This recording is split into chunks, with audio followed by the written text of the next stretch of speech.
तो डॉक्टर आदित्य, एकम सनातन भारत दल के जो केंद्रीय नेतृत्व हैं, उनसे आपकी क्या अपेक्षाएं हैं और क्या आशाएं हैं? ये बहुत महत्वपूर्ण प्रश्न ये भी है।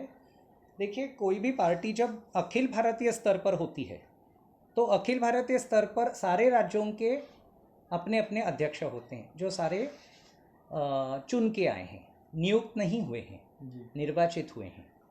तो उन अध्यक्षों को एक महत्वपूर्ण स्थान दिया जाना चाहिए।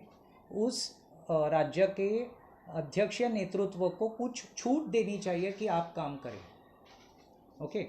और आपस में कोऑर्डिनेशन का काम, समन्वय का काम केंद्रीय नेतृत्व करे।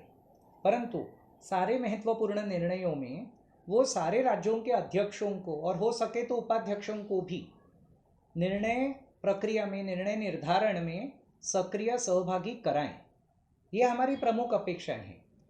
हम काम आगे करें, इसके लिए आर्थिक सहयोग मिले, ये हमारी दूसरी अपेक्षा है। और हम ये चाहेंगे कि इसमें समान व्यवहार हो। किसी एक राज्य को अधिक महत्व और दूसरे राज्य को सौतेला व्यवहार, ये ठीक नहीं। जी। बराबर है। तो राष्ट्रीय सभा, राष्ट्रीय पक्ष को सारे राज्यों के अध्यक्षों को और सारे राज्यों की भाषिकों के व्यक्तिमत्वों को अपने निर्णय प्रक्रिया में सहभागी करना एकम सनातन भारत दल को भी करना चाहिए और हर एक पक्ष को करना चाहिए। जी। जो कि हुआ नहीं है। जी।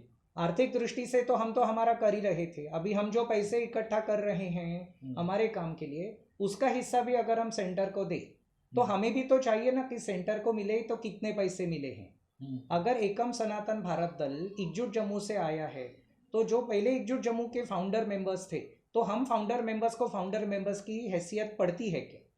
जी। हमने दिए हुए पैसे कितने जमा हुए, उन्होंने किस में खर्च किए, क्योंकि उसमें कोई पारदर्शिता नहीं है। वो उसका स्टेटमेंट दे दे हमको, हम आरोप नहीं लगा रहे। हम सिर्फ ये डिमांड कर रहे, मांग कर रहे कि हमें दिखाओ भाई क्या क्या खर्चा किया। और फिर मैं या कोई और आक्षेप ना उठाएं। इससे अच्छा था कि अब सारे अध्यक्षों को विश्वास में लेकर पहले निर्णय प्रक्रिया में सहभागी करते। वो यदि हुआ होता तो पारदर्शिता नहीं भी होती तो भी कुछ तो एक यंत्रणा थी अपने मन की बात दूसरों के साथ स्पष्ट करने की, जो कि हुआ नहीं है। तो ये सोवियत संघ के पॉलिट ब्यूरो सिस्टम या चाइनीज कम्युनिस्ट पार्टी के सिस्टम के मॉडल पर चल रहा है। जी। केंद्रीय नेतृत्व ऊपर से आदेश देता है और हमें चुपचाप सुनना है। अभी उनका जो ये संविधान है वो बहुत जटिल है। चेक्स एंड बैलेंसेस करने के नाम से उन्होंने इतने चेक्स एंड बैलेंसेस डाले हैं कि कोई काम कर ही नहीं सकता। जी। तो अभी उन्होंने महासचिव अपॉइंट करने का कहा है, तो महासचिव जो है वो अध्यक्ष के खिलाफ, अध्यक्ष के विरुद्ध मैन्युफैक्चर्ड डिसकंटेंट करे, जानबूझकर कुछ ना कुछ उलझन निकलवाए और फिर वो उनमें आपस में उन्हीं के खेमे के बैठे हुए लोग डिसिप्लिनरी कमेटी बनाकर बैठे। तो इससे हर एक राज्य टूट जाता है। अभी देखिए, मध्य प्रदेश टूट गया, ओडिशा टूट गया, झारखंड टूट गया। ओके। ये इलेक्शन के बाद, इलेक्शन के समय गुजरात में कुछ हुआ ये बताने की जरूरत नहीं। इलेक्शन के पहले, अर्थात ये प्रेसिडेंशियल चुनाव स्टेट के प्रेसिडेंट्स के होने के पहले, तेलंगाना में कोई एक महाशय जिनके पास एक समुदाय था वो छोड़ के निकल गए। तमिलनाडु के पास जो समुदाय था वो छोड़ के निकल गए। कर्नाटका के एक लीडर छोड़ के निकल गए। इससे क्या हो रहा है कि लोग छोड़ के जा रहे हैं और कोई राज्य टूट रहा है। तो ये जब पैटर्न दिखता है तो एक सर्कमस्टेंशियल एविडेंस बन जाता है कि इसमें लोगों को जोड़कर, संजोड़कर रखने का काम जो होना चाहिए वो नहीं हो रहा। मेरी अपेक्षा है कि लोगों को जाने से रोका जाए, लोगों को एक साथ रखा जाए, उनके समन्वय की प्रक्रिया हो। जटिल संविधान करके काम नहीं होता, आपका नीति निर्धारण हो। नीति निर्धारण जिसको समझ में आता है उस व्यक्ति को लेना चाहिए, जो सबको जोड़ के रखे। ऐसे कोई सीनियर व्यक्ति को लेना चाहिए जो मुझसे भी आयु में बड़े हों, कोई बात नहीं। मुझे लगता है अंकुर शर्मा जी और संदीप देव शायद मुझसे आयु में कम है, लेकिन कोई होंगे जो मुझसे सीनियर है। हमारे पास अच्छे लोग हैं तो उनको आगे ले ले। हमारे ट्रेजरर साहब है श्री सदानंद भट्ट, वो बहुत योग्य व्यक्ति हैं। उनको लोगों को कैसे जोड़ के रखना है, हम उनका आदर्श लोगों के सामने रख सकते हैं। मैं वो प्रस्ताव रखूं कैसे उनके सामने? वो उन्हीं के लोगों को नियुक्त करते हैं। तो नियुक्तियां जो है वो बिना पूछे वो कर देते हैं। हम प्रश्न नहीं पूछ सकते। हमें कहा जाता है कि आप अपने राज्य में रहिए, केंद्र को हम संभालेंगे। अभी आप बताइए भाई, केवल कोई हिंदी भाषिक है कि इसलिए क्या वो केवल हिंदी में है, इसलिए क्या वो केंद्रीय और राष्ट्रीय माना जाए? तो ये तो ठीक नहीं ना। ओडिशा की ओडिया भाषा है, महाराष्ट्र की मराठी भाषा है, बंगाली भाषा है बंगाली लोगों की बंगाल में। तो हर एक राज्य का प्रतिनिधित्व हो, हर एक राज्य के प्रेसिडेंट को उसमें लिया जाए, हर एक भाषिक व्यक्ति हो। अभी हिंदी भाषिक बात करते हुए उन्होंने अभी तक झारखंड, छत्तीसगढ़, हिमाचल, उत्तराखंड यहाँ के लोगों को भी अधिकृत सम्मिलित नहीं कर लिया है। तो इनके अपने लोग चुनने की, नियुक्तियां करने की उनको छूट तो है, पर उसके निकष क्या है? और कोई एक चुना जाता है, एक पोस्ट पे रखा जाता है, वो हमें वार्निंग देता है ग्रुप में कि आप ऐसे मत करो, आप ऐसे करो। ये कौन आए, मैं उनको क्यों सुनूं? जी। तो ये जो चल रहा है ये बहुत हास्यास्पद चल रहा है।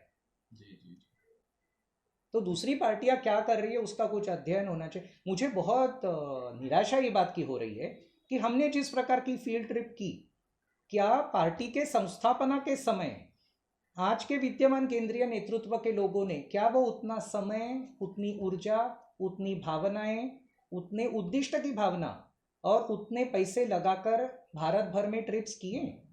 क्या उन्होंने लोगों की समस्या जानने का प्रयास किया? क्या उनको सप्त सिद्धांत और सप्त संकल्प में अंतर समझ में आता है? और सप्त ये 7 पक्ष ही अपने पास क्यों चुन के रखें?